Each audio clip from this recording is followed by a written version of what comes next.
MGP 004 इकाई 1 गांधीवादी राजनीतिक विचारों का परिचय। इस संदर्भ में हम देखते हैं, इसके संदर्भ में सबसे पहले इसकी प्रस्तावना। तो हम यह कह सकते हैं कि गांधी जी 20वीं सदी में एक महान कर्मयोगी के रूप में प्रसिद्ध हुए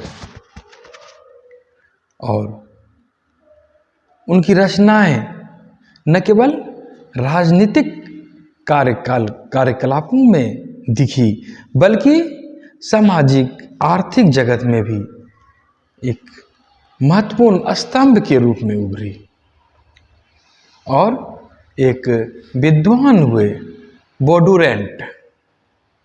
उन्होंने कहा कि गांधी के लेखन को हम किसी सिद्धांत में नहीं ढूंढ सकते हैं। वे एक कार्यकर्ता के रूप में रहे, एक वास्तविक दार्शनिक के रूप में रहे, किसी सिद्धांत के रचयिता के रूप में वे नहीं जाने जाते हैं, बल्कि उनके लेखन में कई प्रकार की अनिरंतरताएं भी आपको दिखती है, निरंतरताओं में अभाव भी दिखता है। ऐसा इसलिए क्योंकि वे सार्वजनिक जीवन में चिंतन करते रहे और समय समय पर जो साध्य आए उसके अनुरूप साधन की पवित्रता को अपनाते चले गए। समस्या को समाधान करने के लिए जो कुछ अच्छा लगा अपने तरीकों से, अपने उद्देश्य के, अपने नीतियों के संदर्भ में उन्होंने उसे आत्मसात किया, उससे कभी कोई समझौता नहीं किया।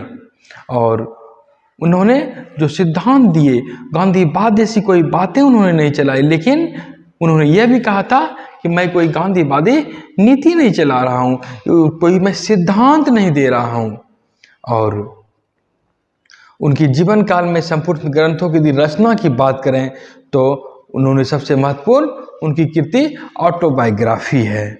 और यह पहले ऑटोबायोग्राफी जो है गुजराती पत्रिका में छपी गई थी, क्रमवार छपी गई थी, बाद में इसे अन्य पुस्तक का रूप दिया गया। और उनकी जो दो महत्वपूर्ण कृतियां रही वह थी सत्याग्रह इन साउथ अफ्रीका, दक्षिण अफ्रीका में सत्याग्रह, और तीसरी इनकी महत्वपूर्ण कृति रही हिंद स्वराज, जो उन्होंने 1909 में जहाज पर लिखा था। और गांधी जी जानते थे कि मैं क्या लिख रहा हूँ और इसीलिए वे अपने सैद्धांतिक एवं बौद्धिक कमियों से भी वे वाकिफ थे और सुकरात की ही तरह वे अपने जीवन को ही संदेश के रूप में लोगों के सामने प्रस्तुत किए और उन्होंने जो जीवन जिया वही गांधीवाद बन गया।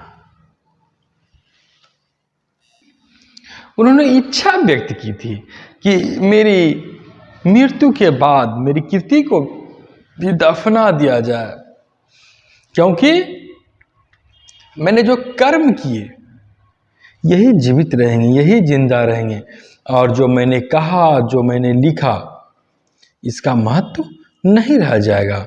इसलिए वे कहते हैं कि हमारे सभी धर्म ग्रंथ नष्ट भी हो जाए तो भी इस उपनिषद का एक एक मंत्र हिंदू धर्म के निष्कर्ष के रूप में बना रहेगा। लेकिन वह मंत्र का भी क्या महत्व रह जाएगा यदि इंसान ही नहीं रहेगा। वे जीवन की पवित्रता पर विश्वास करते हैं। और यह समझ लें कि एक विद्वान हुए डाल्टन ने गांधी जी के संदर्भ में कहा है कि दक्षिण अफ्रीका के जाने से पूर्व ही गांधी जी के विचार तो तय हो गए थे, और यह उनकी ऑटोबायोग्राफी से भी स्पष्ट हो जाती है, क्योंकि उन्होंने अपने जीवन के ही दो महत्वपूर्ण विचार जो हैं, जिसे कि अपने आजीवन अपनाते रहे, उसका पालन करते रहे, उस पर जोर देते रहे, वो थी अहिंसा और सत्य। यह और सत्य और अहिंसा तो उनके बचपन के ही अनुभव पर आधारित थे। वे बाद में विकसित नहीं हुए, बल्कि वे तो बचपन से उस बात को अनुग्रहित करते रहे थे, उसे अपनाते रहे थे। और दक्षिण अफ्रीका में वे गए, सत्य और अहिंसा का प्रयोग किए, लेकिन यह एक तरह से उनकी जो अनुभव था उसका वो प्रयोगशाला बन गया दक्षिण अफ्रीका। और यही कारण रहा कि वहाँ जाकर बहुत सी समस्याओं का उन्हें सामना करना पड़ा, जिसको कि उन्होंने अपने पूर्व के अनुभव से उसका समाधान करने में भी सफलता पाई। और उनका यदि हिंद स्वराज को देखें, 1909 में लिखे हिंद स्वराज, तो वह भी उनके जो विचार थे वह दक्षिण अफ्रीका के ही अनुभव की देन कहा जाए।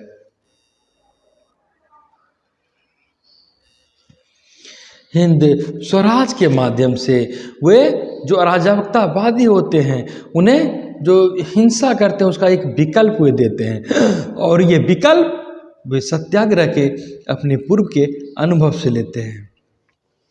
और इसी तरह एक जो पुस्तक, दूसरी पुस्तक है स्वराज, वहाँ भी उन्हीं से उन्होंने सत्य की खोज को अंगीकार किया है। और इसी पुस्तक में गांधी जी ने स्वराज पर एक लंबी तकरीर पेश की, और जो कि वही कालांतर में उनकी आज़ादी के विचारों को प्रभावित किया।